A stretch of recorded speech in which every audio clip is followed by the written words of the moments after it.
یہ باہمی ہمدردی کا مہینہ ہے، شہر یزاد فیہ رزق المومن، اور یہ ایسا مہینہ ہے کہ جس میں مومن کے رزق میں برکت ڈال دی جاتی ہے، مومن کا رزق بڑھا دیا جاتا ہے۔ من فطر فیہ صائما، جس کسی نے افطار کرایا اس میں کسی روزے دار کو، کان لہ مغفرۃ لذنوبہ وعتق رقبتہ من النار، تو وہ اس کے لیے اس کے گناہوں کی مغفرت کا سبب بن جائے گا اور اس کی گردن کے آگ سے چھٹکارا پانے کا ذریعہ بن جائے گا، کسی روزے دار کا افطار کرانا۔ اب اس میں جو تفصیل آگے بھی آ رہی ہے اور اس وقت بھی جو بات ہو رہی ہے اس کو سمجھ لیجئے۔ ہمارے ہاں اس دور میں عام طور پر رزق کی فراوانی ہے، وہ جو فاقہ اور فقر کی جو کیفیات پچھلے زمانوں کے اندر سننے میں آتی، عام طور پر وہ اب دنیا میں موجود نہیں ہے، لیکن یہ کہ اس دور کا تصور کیجئے کہ وہاں ایسا بھی ہوتا تھا کہ کسی کے پاس کھانے کو کچھ بھی نہیں ہے، خود اپنے لیے بھی کچھ نہیں ہے، ہو سکتا ہے کہ وہ صرف کہیں سے کوئی تھوڑی سی دودھ کی لسی بنا کر بیٹھا ہو روزہ افطار کرنے کے لیے، اور اس کے پاس خود کچھ نہ ہو۔ اس حالت میں کوئی اور شخص جس کے پاس یہ بھی نہ ہو، اگر اس کے پاس آتا ہے تو وہ اپنے اس تھوڑی سی لسی میں سے اگر اپنے کسی اور بھائی کو بھی کچھ پلا دیتا ہے 2 گھونٹ، تو اس کا جو اجر و ثواب اس وقت اس پس منظر میں ہے اس کو ذہن میں رکھیے۔ باقی ہمارے ہاں جو بھی اس وقت ریل پیل ہے، اس ریل پیل میں اگر آپ یعنی روزہ افطار کرنے کی محفلیں روزانہ بھی منعقد کر لیں اور افطاریاں کرائیں اور بہت اعلیٰ افطاریاں کرائیں، تو اس کو اس حساب میں شمار نہ کیجیے۔ بہرحال وہ اپنی جگہ پر ہے، اس کو انسان احباب کے ساتھ محبت کے اضافے ہی کے لیے کرتا ہے، اور وہ محبت خالص اللہ کے لیے، اللہ کے دین کے لیے، اس کا اپنی جگہ پر اجر و ثواب ہوگا۔ لیکن یہ جو اجر و ثواب یہاں بیان ہو رہا ہے اور جس درجے کا اجر و ثواب بیان ہو رہا ہے، اس کے لیے اس قسم کے پس منظر کو سامنے رکھنا ضروری ہے، ورنہ یہ بہت مبالغہ سا معلوم ہوتا ہے کہ اتنی سی بات کے اوپر اتنا بڑا اجر و ثواب، لیکن اس کو اگر اپنے اوپر انسان طاری کرے، جیسا کہ آتا ہے بہت سے صحابہ کے بارے میں، انہیں تو فاقے ہوتے تھے، اور کئی کئی وقت کے فاقے، اصحاب صفہ خاص طور پر، کہیں سے کچھ آ گیا ہے تو کھا لیا ہے، نہیں آیا ہے تو کئی کئی وقت کے فاقے ہو رہے ہیں۔ حضرت ابو ہریرہ فرماتے ہیں رضی اللہ تعالی عنہ، کیونکہ وہ بھی اصحاب صفہ میں شامل تھے، کہ ایسا بھی ہوتا تھا کہ کئی کئی وقت کے مسلسل فاقے کی وجہ سے غشی طاری ہو جاتی تھی، لیکن لوگ یہ سمجھتے تھے کہ شاید انہیں مرگی کا دورہ پڑا ہے، لہذا وہ گردن پر پاؤں رکھ کے اور دباتے تھے۔ یہ کیفیت بھی وہاں پر ہوتی تھی، چونکہ اللہ تعالیٰ نے جو نظام محمد الرسول اللہ صلی اللہ علیہ وسلم کو دیا، اس میں وہ جبری مساوات نہیں تھی، والنٹری تھا جو معاملہ تھا۔ جو زکوٰۃ ہے وہ فرض ہے، لیکن یہ کہ باقی صدقہ خیرات اپنے رزق میں دوسروں کو شامل کرنا، یہ لوگوں کے اپنے جذبے پر چھوڑ دیا گیا تھا۔ لہذا وہاں انصار کے ہاں عام طور پر یہ نہیں تھا کہ اسی قسم کے حالات پورے مدینے میں تھے۔ وہ واقعہ بھی آتا ہے کہ خود حضور صلی اللہ علیہ وسلم کو کئی وقت کا فاقہ تھا، لیکن ظاہر بات ہے کہ حضور کسی کے سامنے دست سوال دراز کرنے والے تو نہیں تھے۔ اتنے میں حضرت ابو بکر آ جاتے ہیں، ان کی کیفیت بھی وہی ہے، حضور نے دیکھ لیا، چہرے سے مشرے سے اندازہ ہو جاتا ہے کہ فاقہ ہے۔ حضرت عمر آئے، ان کا حال بھی یہی ہے۔ تو حضور پھر ان دونوں کی وجہ سے اٹھے، ان کو لے کر ایک انصاری کے باغ میں پہنچے۔ اب ان انصاری صحابی کی عید ہو گئی کہ حضور تشریف لائے، وہ دوڑے فوراً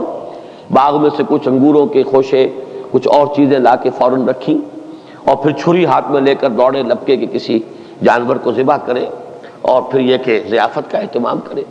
تو حضور نے فرمایا دیکھنا کہ کسی دودھ دینے والے جانور کو ذبح نہ کرنا، کوئی اور نہ ہو اور بکری ہی ہو اور وہ دودھ دیتی ہو اور بچوں کے لیے وہ ایک ذریعہ بنتا ہو اور تم اس کو ذبح کر دو۔ بہرحال اس کے بعد انہوں نے، جیسا کہ آپ کو معلوم ہے کہ وہاں گوشت اس طرح تیار نہیں ہوتا تھا، وہ تو بس یہ کہ اس کو گوشت کو تیار کیا اور سیکا آگ کے اوپر، اور گوشت تیار ہے کھانے کے لیے۔ تو وہ حضور نے بھی تناول فرمایا، حضرت ابو بکر نے، حضرت عمر نے، اور پھر حضور نے فرمایا روٹی کا تھوڑا سا ٹکڑا لے کر اس پر چند بوٹیاں رکھ کر کہ یہ عائشہ کو بھی دے آؤ، اسے بھی کئی وقت کا فاقہ ہے رضی اللہ تعالیٰ۔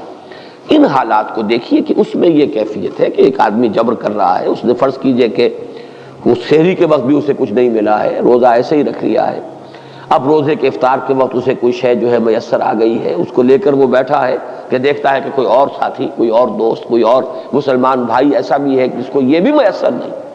اب اس میں سے وہ چند گھونٹوں میں سے چند گھونٹے پلا دینا، اگر ایک گلاس کسی کے پاس ہے تو اس میں سے 2 گھونٹ پلا دینا واقعتاً اس کا اجر و ثواب جو ہے وہ وہی ہوگا جو حضور صلی اللہ علیہ وسلم بیان فرما رہے ہیں۔ تو فرمایا من فطر فیہ صائما کان لہ مغفرۃ لذنوبہ وعتق رقبتہ من النار وکان لہ مثل اجرہ من غیر ان ینتقص من اجرہ شیء، اور اس افطار کرانے والے کو بھی روزہ رکھنے والے کے برابر ثواب ملے گا، بغیر اس کے کہ اس روزہ رکھنے والے کے ثواب میں کوئی کمی ہو۔ اس کا اپنی جگہ پر اجر و ثواب رہے گا، لیکن جس نے افطار کرایا ہے اس کو اس کے برابر اجر مل جائے گا۔ قلنا یا رسول اللہ، ابھی حضرت سلمان فارسی فرما رہے ہیں کہ ہم نے عرض کیا ہے اللہ کے رسول صلی اللہ علیہ وسلم،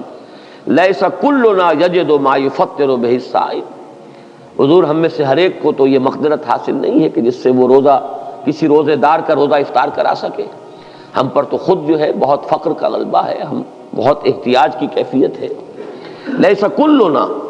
یجد ما یفطر بہ الصائم فقال رسول اللہ صلی اللہ علیہ وسلم، تو ارشاد فرمایا اللہ کے رسول صلی اللہ علیہ وسلم نے، یؤتی اللہ ھذا الثواب، اللہ تعالیٰ یہ ثواب عطا فرما دے گا اس شخص کو بھی، من فطر صائما علی مضغۃ لبن، جس نے کسی روزے دار کا روزہ افطار کرایا کسی لسی کے گھونٹ پر، اور شربت من ماء، یا پانی بھی کسی وقت اس قدر کمیاب ہو جاتا ہے کہ پانی ہی نہیں ہے تو پانی میں سے بھی کسی کو حصے دار بنا لیا ہے، تو وہ اس کو ومن اشبع صائما سقاہ اللہ من حوض شربۃ لا یظمأ حتی یدخل الجنہ،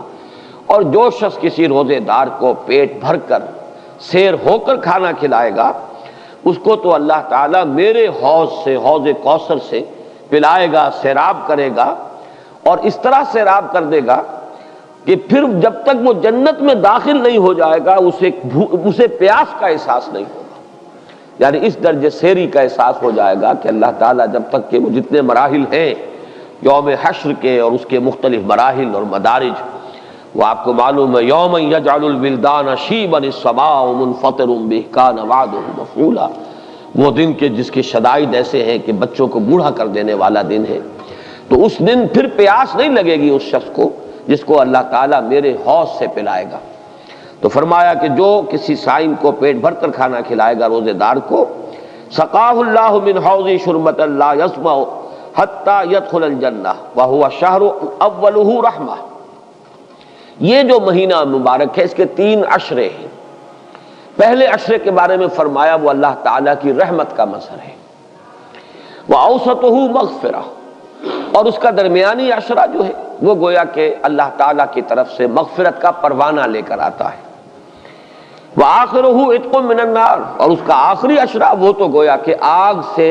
مستقل چھٹکارا پا جانے کا پروانہ ہے۔ وَمَنْ خَفَّفَ عَن مَمْلُوكِهِ فِيهِ غفر اللہ لہ وَاعْتَقَہُ مِنَ النَّارِ، اور جو شخص اس ماہ مبارک میں اپنے کسی غلام کی مشقت میں کمی کرے گا، تخفیف کرے گا، تو اللہ تعالیٰ اس کی مغفرت فرمائے گا اور اسے جہنم کی آگ سے چھٹکارے کا پروانہ عطا فرما دے گا۔